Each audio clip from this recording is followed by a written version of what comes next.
voltando aí depois da nosso breve intervalo, tomamos aquela água, dando continuidade aqui ao estudo da Polícia Judiciária Militar. Agora nós vamos falar sobre alguns aspectos práticos da PJM, né? E a maior dificuldade e o temor que eu percebo lá no nosso grupo de WhatsApp, na conversa aí com os policiais, principalmente, né, com alguns civis que estão estudando para o concurso, é identificar qual é a peça. Então, nessa aula de hoje, né, são quatro blocos, né, nós vamos tentar formatar um caminhar, né, uma sequência lógica para você, ao se deparar com a questão, você fazer algumas perguntas, extrair algumas respostas, e essas respostas vão te dar lá esse caminho, né? Vai ser aí o caminho das pedras para você acertar a peça, muito parecido com o que acontece na OAB, né? Na OAB, quem vai fazer a prova da OAB, 50% da segunda fase é acertar a peça. Às vezes o cara erra a peça e ele não sabe o que fazer. Quando eu fui fazer a prova da OAB, fiz em penal, naturalmente, né? O que acontece? No direito processual penal, existe uma linha do tempo. O processo penal, diferente, e nós estudamos isso ali na aula de processo penal militar, né? Diferente da investigação, o processo penal ele tem uma formatação que tem que ser obedecida. E lá na minha prova, né, eu consegui identificar a peça aí. Então eu tenho lá o oferecimento da denúncia, recebeu a denúncia. Próximo passo, só pode ser resposta à acusação, né? Tem lá, né, as razões do MP. Próximo passo, só pode ser alegações finais orais. Como é uma prova, não tem como ser oral, tem lá, né, a possibilidade das alegações finais por memoriais. Aí tem a sentença. Se tem sentença, o que pode ser feito? Apelação, né? Então, dependendo da fase que está na linha do tempo, vai ser a peça. No meu caso, lá, quando eu fiz a prova da OAB, a peça eram alegações finais por memoriais, né? Fiz lá a peça, fui aprovado. Então, aqui não é muito diferente. Você precisa identificar na questão quais as situações, quais as informações que o examinador vai te dar, e a partir daí você identificar a sua peça procedimental e aí a construção da peça. Então vamos lá, pessoal. Olha só, aspectos práticos, né, dessa PJM. Essa sistematização lógica das peças procedimentais de Polícia Judiciária Militar, né? Não é nem um bicho-papão, basta você ler o seu material e você treinar que vai dar certo, né? Então até aqui, né, um dos maiores obstáculos aí, as maiores dificuldades a ser rompido pelo candidato ao cargo de oficial da Polícia Militar e do Bombeiro Militar, nessa primeira fase aqui, que é a fase subjetiva, que na verdade é a segunda fase, né, gente? Ela é a segunda fase, mas a primeira fase é de manhã, a segunda fase é à tarde, então no mesmo dia, né? Essa fase subjetiva, maior dificuldade de ser rompida lá, onde é cobrado peças procedimentais, também chamadas de peças prático-profissionais, pode vir com esse nome, tá aqui, ó. É identificar a peça adequada ao caso proposto pela banca do concurso público. Então, como é que eu faço para identificar a peça? Identifiquei a peça, como que eu vou fazer a peça? Então, esse é o nosso objetivo aí de te ajudar, né? Então, o melhor método aí, segundo a doutrina, de identificar com exatidão essa medida mais adequada ao caso concreto e alcançar os objetivos da investigação, né, é observar os detalhes narrados na questão e procurar identificar pontos-chave, através de algumas indagações lógicas que deverão ser perquiridas pelo candidato em consonância com as características da banca. Aí aqui você vai ter a ferramenta, né, que é essa que nós estamos passando para você. Você vai ter o material aí que você pode acessar, só que você vai ter que treinar. Você vai ter que pegar vários casos concretos e treinar. E ter a tua legislação, a fundamentação, né? Tudo que é fundamentação você coloca. Se é, por exemplo, uma prisão preventiva, se você está diante da necessidade de uma cautelar pessoal, a questão te traz lá a informação de que o investigado está destruindo provas e está ameaçando testemunhas, né? É necessário você assegurar que não haja interferência do investigado na investigação. O que você faz? Necessita de uma cautelar pessoal, uma prisão preventiva. Previsão, artigo 255 do Código de Processo Penal Militar. Então é importante você já ir treinando e fazendo aí uma peça por semana, pelo menos aí, para não ter lá uma surpresa desagradável, né? Mas se você fizer assim, vai dar certo, né? Vai dar certo. Então, através de algumas indagações lógicas que deverão ser perquiridas aí pelo candidato, e aí ele vai conseguir superar essa dificuldade, né? Então, primeira pergunta, qual crime investigado no caso concreto? Por exemplo, se eu percebo no caso concreto que eu estou diante de um crime de deserção, não vai ser uma prisão preventiva, vai ser um termo de deserção. Se eu estou diante de uma investigação de um crime, por exemplo, que ele necessita lá, e no decorrer ali da questão você verifica que já foram tomadas outras medidas e outras diligências foram lançadas, porém não foram suficientes, né, para a identificação da autoria delitiva, você já consegue verificar na questão que a peça é uma representação por uma interceptação telefônica. Então, perceba que a própria questão ela vai te direcionar para isso. Basta você ter essa percepção e também conseguir extrair isso. Por que eu tenho que saber o crime? Porque se for um crime que não é punido com reclusão, por exemplo, não cabe interceptação telefônica, né? Então, a hora que você identificar o crime, você já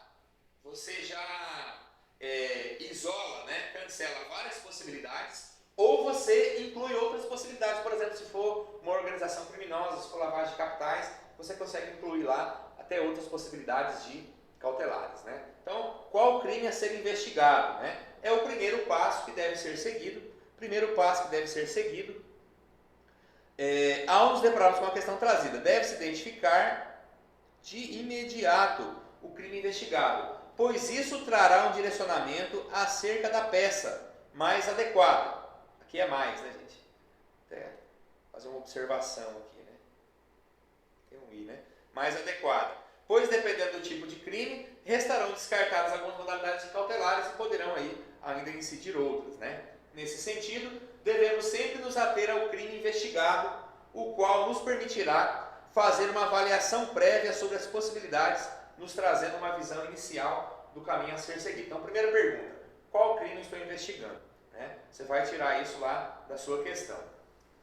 Muito importante aqui, ó, as medidas cautelares possuem requisitos indispensáveis, sem os quais elas não serão deferidas, né? Para caber, eu tenho que ter aquele requisito. Entre eles, o tipo de crime investigado. Por exemplo, medida cautelar de prisão temporária. Eu só posso pedir prisão temporária nos crimes do rol taxativo da Lei 7.960, que foi ampliado lá pela Lei de Crimes Hediondos, né? A 8.072. Medida cautelar de interceptação das comunicações telefônicas. Quando que eu posso pedir, como dito, né? Só será decretada, além de outros requisitos, se o crime for punido com pena de reclusão. Se está lá investigando um crime que é a pena de detenção, não é cabível a questão da interceptação telefônica. Em que fase que se encontra a investigação? Ela está iniciando, ela já está mais avançada, né? Olha só, muita atenção deve ser dada aí para essa indagação lógica, né? Tendo em vista que a resposta irá delimitar ainda mais a medida a ser tomada pelo encarregado no curso da investigação desse inquérito. Diante das circunstâncias trazidas pela questão, ela vai dizer, essas circunstâncias aqui, ó, ela vai te dizer em que posição na linha do tempo está a investigação. E diante dessas diligências já realizadas, teremos um direcionamento ainda mais preciso da medida mais acertada a ser tomada naquele momento, evidentemente observando outros pontos relevantes. Por exemplo, gente, para você pedir a interceptação telefônica, você deve demonstrar que outras medidas não foram suficientes. Se a questão não te traz essa informação, quer dizer que você tem que lançar mão das outras medidas e não da interceptação telefônica, a não ser que de plano elas já sejam descartadas, né? Então, tem até um apontamento aqui, ó. Olha só. Para a decretação de medida cautelar da interceptação das comunicações telefônicas, por exemplo, deverá constar no caso trazido, lá na questão, né? Lá na questão, a informação de que houve o exaurimento dos meios comuns de investigação policial. É algo que uma simples diligência não vai te trazer. Ainda que essa se encontre no início, pois para demonstrar o exaurimento, basta que os outros meios se demonstrem inviáveis, né? Você demonstra lá que é inviável outra forma, né? Que é insuficiente outra forma de diligência para se alcançar a autoria delitiva. E isso aqui vai te trazer a própria questão. Ela vai te trazer essa informação. Se na questão você extrair essa informação, você já tem lá uma possibilidade do cabimento da interceptação telefônica. Um outro apontamento aqui, né? Vale destacar que, havendo exaurimento da interceptação das comunicações telefônicas, por exemplo, a questão diz que foi feita a interceptação telefônica, foi feita captação ambiental, mas não surtiu efeito, né? Foi insuficiente. Aí, em uma escala, surge a oportunidade de uma medida cautelar de infiltração de agente, né? Ou medida controlada, levando em consideração lá as nuances trazidas no caso concreto. Então perceba que eu posso ir aumentando o nível dessas medidas que são invasivas, exaurindo as anteriores. Eu não posso ir direto para a interceptação telefônica se eu poderia, por exemplo, obter aquela informação com uma simples diligência, né? Uma simples diligência me daria lá aquela informação. Assim, não é possível. A própria questão vai fazer com que você consiga superar isso aí. Caminhando para o final aqui, pessoal, outra pergunta. O que o encarregado, né, ou a autoridade originária busca para o êxito das investigações?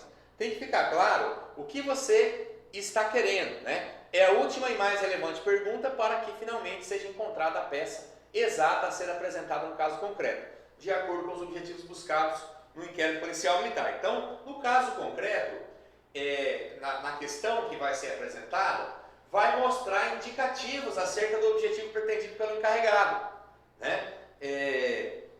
Esses indicativos que vão te direcionar para você representar para alguma medida cautelar adequada e satisfatória ao caso, possibilitando enxergar a ação mais acertada. Então, por exemplo, lá na questão, a questão te dá indicativos de que se busca preservar a investigação de interferência do investigado.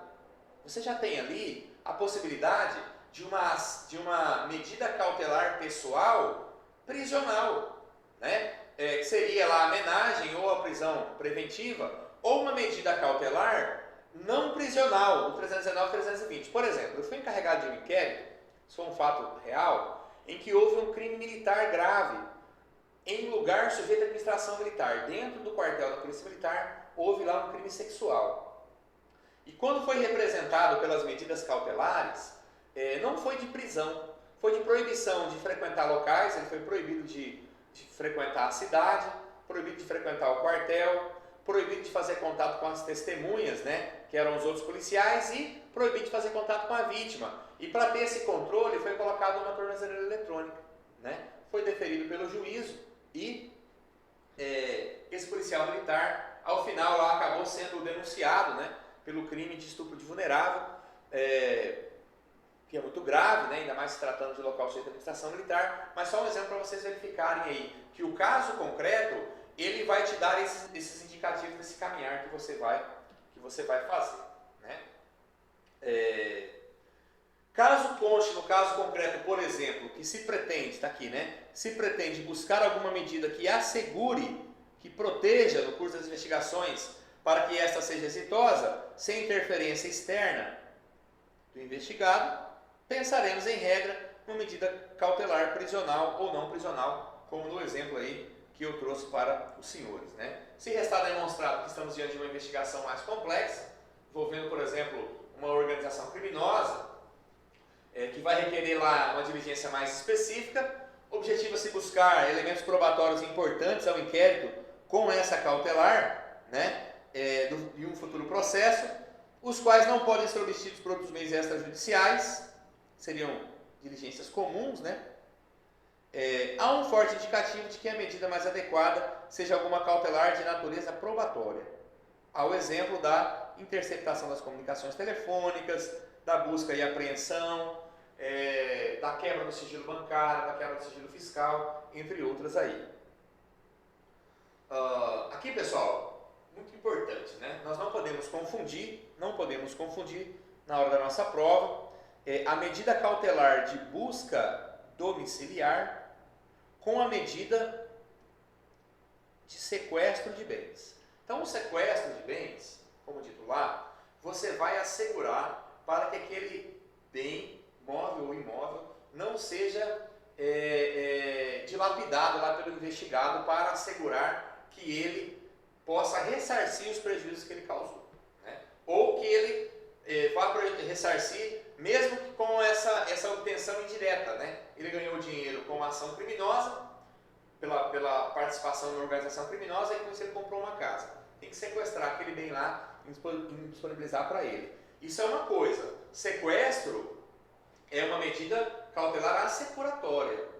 A busca domiciliar, né? Busca e apreensão domiciliar, ela é uma medida probatória. Na primeira, aqui ó, na primeira, o objetivo, na primeira aqui, que é a busca domiciliar, o objetivo do encarregado do inquérito é buscar prova, né? Medida probatória. Enquanto na segunda, o objetivo é assegurar o ressarcimento de bens adquiridos pelo investigado com proventos do crime, né? É uma medida cautelar aí assecuratória. Importante também não confundir essas duas situações aí, né?